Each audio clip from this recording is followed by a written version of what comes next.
Hello, എല്ലാവർക്കും നമ്മുടെ ഫാമിലിയിലേക്ക് സ്വാഗതം. ഇന്ന് ചിക്കൻ മക്രോണി ഉണ്ടാക്കുന്നത് എങ്ങനെയെന്ന് നോക്കാം. അതിനുള്ള ഇൻഗ്രീഡിയൻസ് ആണത്. കുട്ടികളൊക്കെ സ്കൂളിൽ വരുമ്പോൾ നമുക്ക് എന്തെങ്കിലുമൊക്കെ വെറൈറ്റി ഉണ്ടാക്കി കൊടുക്കണ്ട അല്ലേ? നൂഡിൽസൊക്കെ അവർക്ക് ഇഷ്ടമാവും. അതുപോലെ തന്നെയാണ് മക്രോണി. അപ്പോൾ അതിന് വേണ്ടിയിട്ട് ഉള്ള ഇതെങ്ങനെയെന്ന് നോക്കാം.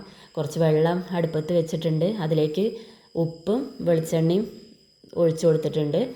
പുറത്ത് വേറൊരു ചട്ടി വെച്ചിട്ട് അതിലേക്ക് വെളുത്തുള്ളി ഇട്ട് ഒന്ന് വഴറ്റിയെടുക്കാം. അപ്പോഴേക്ക് ഇവിടെ ഈ വെള്ളം ഒന്ന് ചൂടായിട്ടുണ്ട്. അതിലേക്ക് മക്രോണി ഇട്ട് നമുക്കൊന്ന് വേവിച്ചെടുക്കാം. അപ്പോഴേക്ക് അവിടെ വെളുത്തുള്ളി ആയിക്കൊണ്ടിരിക്കുകയാണ്.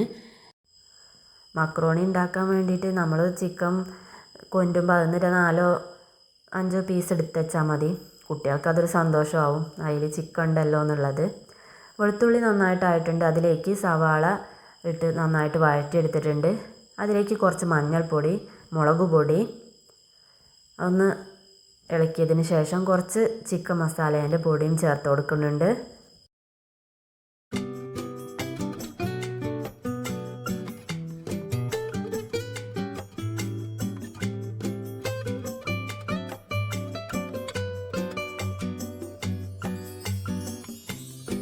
പിന്നെ നിറത്തിന് നമുക്ക് വേണമെങ്കിൽ കുറച്ച് കാശ്മീരി മുളക് പൊടി ഇട്ട് കൊടുക്കാം. നിർബന്ധമൊന്നുമില്ല, ഞാൻ വെറുതെ കളറിന് വേണ്ടി ഇട്ട് കൊടുത്തതാണ്. പിന്നെ എരിവും കുട്ടികൾക്കാവുമ്പോൾ അധികം വേണ്ടല്ലോ, അപ്പോൾ കാശ്മീരി ഇട്ട് കൊടുത്താൽ നിറം ഉണ്ടാവും. പിന്നെ ഒരു തക്കാളി അരച്ച് ഇതാണ് ചേർത്ത് കൊടുത്തിട്ടുള്ളത്. പിന്നെ അതിലേക്ക് മല്ലിച്ചപ്പിൻ്റെ ഇല ഇട്ട് കൊടുത്തിട്ടുണ്ട്. പിന്നെ കുറച്ച് വെള്ളം ഒഴിച്ച് ഒന്ന് തിളച്ചതിന് ശേഷം ഗ്രേവിയിൽ കുറച്ച് ഉപ്പ് ഇട്ട് കൊടുത്തിട്ടുണ്ട്.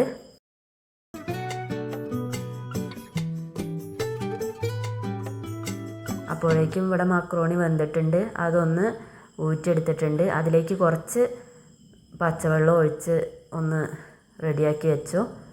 പിന്നെ ഈ ഗ്രേവിയിലേക്ക് ചിക്കൻ ഇട്ടാണ്ട് ഒന്ന് ഇളക്കി അത് വേവിച്ചെടുക്കാം. ചിക്കൻ വെന്തതിന് ശേഷം നമ്മൾ ഊറ്റി വെച്ച മക്രോണി അതിലേക്ക് ഇട്ട് നന്നായിട്ട് ഇളക്കി. മക്രോണി വെന്തതാണ്, എന്നാലും അതിൻ്റെ മസാലയൊക്കെ കൈമയ്ക്ക് പിടിക്കുന്ന രീതിയിൽ നന്നായിട്ടൊന്ന് ഇളക്കി കുറച്ച് നേരം അടച്ച് വയ്ക്കാം. പിന്നെ അതിലേക്ക് കുറച്ച് കുരുമുളക് പൊടി, സോയാ സോസ്, ടൊമാറ്റോ സോസ് ചേർത്ത് കൊടുത്തിട്ടുണ്ട്. എല്ലാം കൂടിയും ചേർത്ത് നന്നായിട്ടൊന്ന് ഇളക്കി കുറച്ച് ടൈം അതിൻ്റെ മസാലയൊക്കെ മക്രോണിയിലേക്ക് പിടിക്കുന്നത് വരെ ഒന്ന് ഇളക്കി യോജിപ്പിച്ച് കൊടുക്കാം. പിന്നെ അതിലേക്ക് കുറച്ചും കൂടി മല്ലിച്ചപ്പ് ഇട്ട് കൊടുത്തിട്ടുണ്ട്.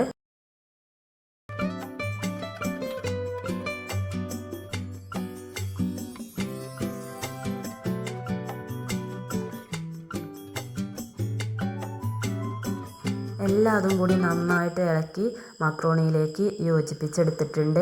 അപ്പോൾ സൂപ്പറായിട്ടുള്ള മക്രോണി ഇവിടെ റെഡി ആയിട്ടുണ്ട്. എല്ലാവരും ഒന്ന് ട്രൈ ചെയ്ത് നോക്കണേ. അപ്പോൾ നമ്മുടെ മക്രോണി. എല്ലാവരും വീഡിയോ കണ്ട് ലൈക്ക് ചെയ്യണം, കമൻറ്റ് ചെയ്യണം, സബ്സ്ക്രൈബ് ചെയ്യണം. ബായ്.